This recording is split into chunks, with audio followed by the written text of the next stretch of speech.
ಬಟ್ಟೆ ತಗೊಂಡ್ರೆ ಅಷ್ಟೇ ನಾನು ಬರೋದು, ಇಲ್ಲಾಂದ್ರೆ ನಾನು ಬರಲ್ಲ ಗೃಹಪ್ರವೇಶ. ನಡಿ ಆಯ್ತು, 100 ರೂಪಾಯಿ ತಗೊಳ್ಬೇಕು. 100 ರೂಪಾಯಿ ತಗೊಂಡ್ರೆ 50 ರೂಪಾಯಿ ಅದನ್ನೇ ಹಾಕೊಂಡ್ರೆ ನಾನು ಬರಲ್ಲ. ಅನ್ನ ಬಾತ್ರೂಮ್ ಐತೆ.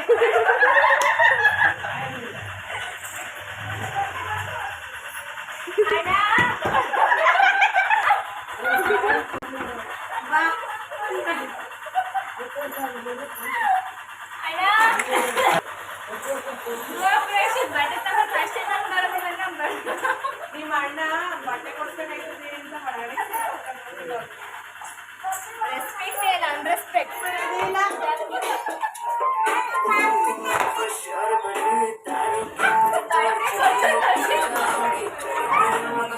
ಯಾವ ಬಟ್ಟೆನಾ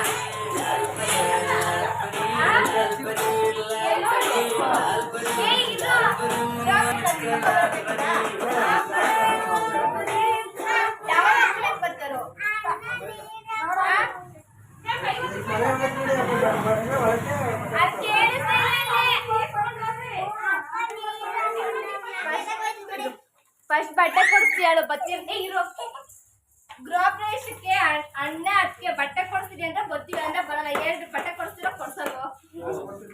ಕಾಸು ತಗೊಂಡ್ರೆ ನಾನ್ ತಗೊಂಡಂಗಾಯ್ತದೆ, ನೀವು ಕೊಡ್ಸ್ಬೇಕು. ಚಿಕ್ಕಪೇಟೆ ಯಾವ್ದು ತಗೊಳ್ಳೋದು? ಚಿಕ್ಕಪೇಟೆ ಚೆನ್ನಾಗಿರೋ ಯಾವ ಪೇಟೆ ನಂಗೆ ಗೊತ್ತಿಲ್ಲ. ಒಟ್ನಲ್ಲಿ ನೀವಿಬ್ರೆ ಹೋಗ್ಬಿಟ್ಟು ತಗೊಬಂದು ಕೊಟ್ರೆ ನೋಡಕ್ಕೆ ಸಿಡಿ